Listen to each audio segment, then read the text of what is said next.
Let's get right to it. The world is changing fast, and nowhere is that more obvious than on our roads.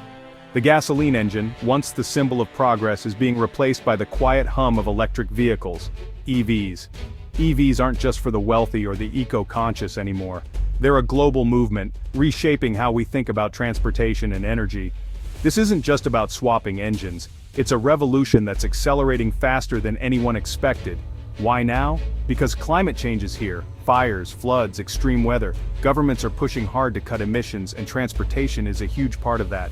Cars and trucks are major polluters, so the EV push is about cleaner air, energy independence, and a sustainable future. But it's also about economics and power. The leaders of the EV revolution will dominate a multi-trillion-dollar industry. It's a race for resources like lithium and cobalt, the new oil, and for the best batteries and smartest software. This is about building an entire ecosystem: cars, charging stations, and the power grid. The stakes, massive.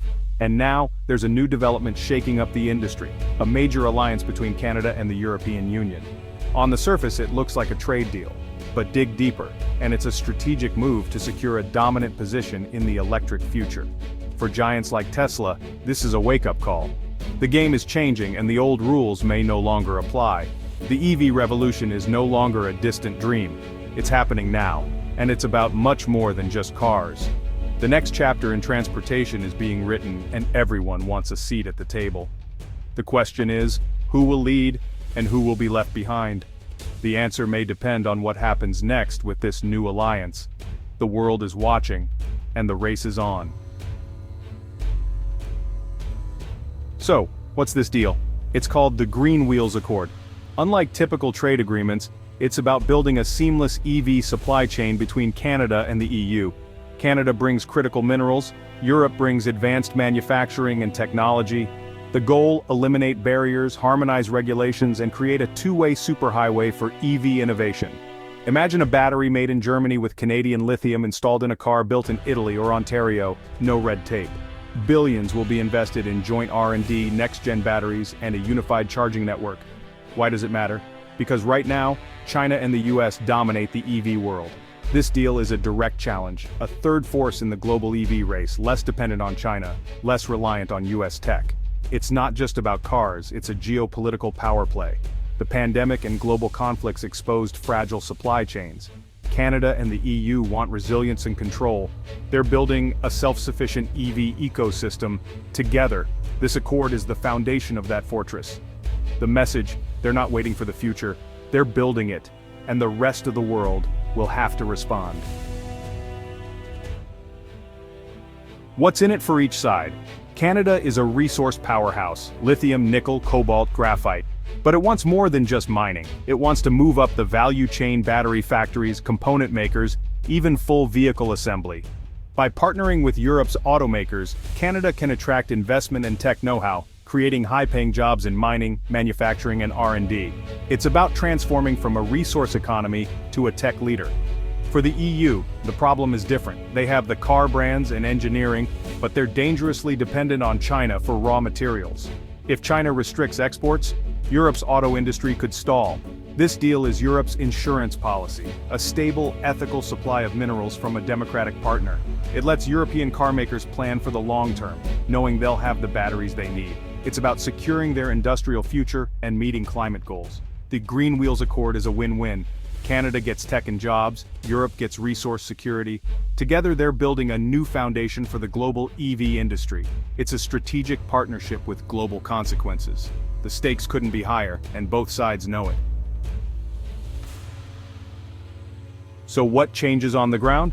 The Canada-EU alliance creates a powerful, integrated manufacturing bloc. EVs can now be local to both markets: minerals from Canada, batteries and cars made in either region.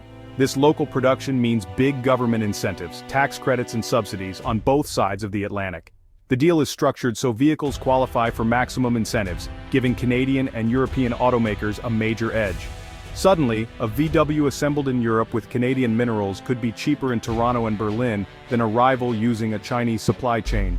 This upends the business models of automakers with global supply chains. Canada and the EU become preferred suppliers, forcing others to adapt or be left out. The biggest loser? Potentially Tesla. For years Tesla was king, but now it faces a transatlantic alliance with scale, resources and government backing.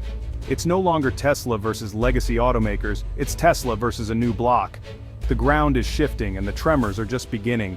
The EV landscape will never be the same. The race just got a lot more interesting. This deal is a game changer for supply chains, jobs and technology. The old model was globalization, parts from everywhere, lowest cost wins. Now it's about friendshoring, keeping supply chains within trusted partners. Expect a wave of investment, Canadian mines and processing plants, European gigafactories, all fueled by secure demand. This means new jobs, mining, processing, high-tech manufacturing in both Canada and the EU. These are the high-skill, high-wage jobs every country wants. The joint R&D funds will supercharge innovation, solid-state batteries, sustainable chemistries, better recycling. By pooling resources, Canada and the EU can leapfrog current tech and set new industry standards. It's a virtuous cycle. Shared investment, shared leadership. The global supply chain is being rewritten. The winners, those who adapt fastest. The losers, those who cling to the old ways. The future is being built now. What does this mean for Tesla? For years, Tesla was ahead. Better batteries, software, manufacturing. But the Green Wheels Accord changes the game. Tesla's strength was its integrated supply chain, but it still relies on China for key materials. The Canada-EU bloc offers a politically secure, diversified supply chain, less vulnerable to trade wars or export bans. If European and Canadian EVs qualify for more government incentives, Tesla could lose its price advantage. Brand appeal only goes so far when the competition is cheaper and just as advanced. This is a government-backed strategy to make homegrown EVs more affordable, directly targeting Tesla's market share. Now Tesla faces not just one rival, but a coordinated state-sponsored ecosystem. The alliance can leverage public funds, streamline regulations, and use trade policy as a weapon. Tesla is still just one company. In this new world, political alliances matter as much as technology. The pressure is on. Tesla will have to adapt or risk being left behind. The real battle in the EV revolution? Batteries. The battery determines range, performance, charging speed, and cost. Control the battery supply chain and you control the industry. China dominates battery processing, refining most of the world's lithium, cobalt, and graphite. The Canada-EU deal is a direct challenge, combining Canada's minerals with Europe's manufacturing to build an independent supply chain. They're aiming for a closed-loop system: mining, processing, and advanced recycling. Old batteries become tomorrow's resources, reducing the need for new mining and boosting sustainability. For Tesla, this is both a challenge and an opportunity. Tesla leads in battery tech but now faces a government-backed competitor with vast resources. The Canada-EU alliance can coordinate research and accelerate breakthroughs. Tesla must double down on R&D or seek new partnerships to stay ahead. The battery war is on, and it's the most important fight of all. What does all this mean for you, the consumer?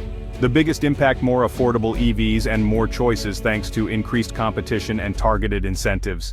Tesla won't be the only premium long-range option. Expect strong contenders from Audi, BMW, and maybe even new Canadian brands. A unified market could mean a single charging standard across Canada and the EU. No more plug confusion. Seamless charging from Vancouver to Rome, that's the goal.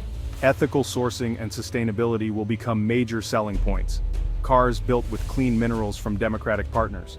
For many, the story behind the car will matter as much as the specs. But this could also fragment the global market. Distinct tech ecosystems may emerge, making cross-border compatibility harder. The dream of a single global EV standard may have to wait. The market is evolving fast, and consumers will drive the next phase. July 2nd, 2025. The Green Wheels Accord is more than a trade deal. It's a declaration of intent. Canada and the EU are seizing the moment, building a new axis in the global EV race. For Canada, it's a shot at tech leadership.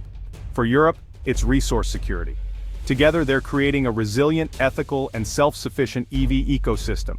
This partnership leverages Canada's resources and Europe's manufacturing, redefining supply chains for decades. For Tesla, the tables have turned. It now faces a unified, state-backed competitor. The era of Tesla's uncontested dominance may be ending. The future of the car is electric, but the map is being redrawn. This deal will accelerate competition, spur innovation, and give consumers more choice.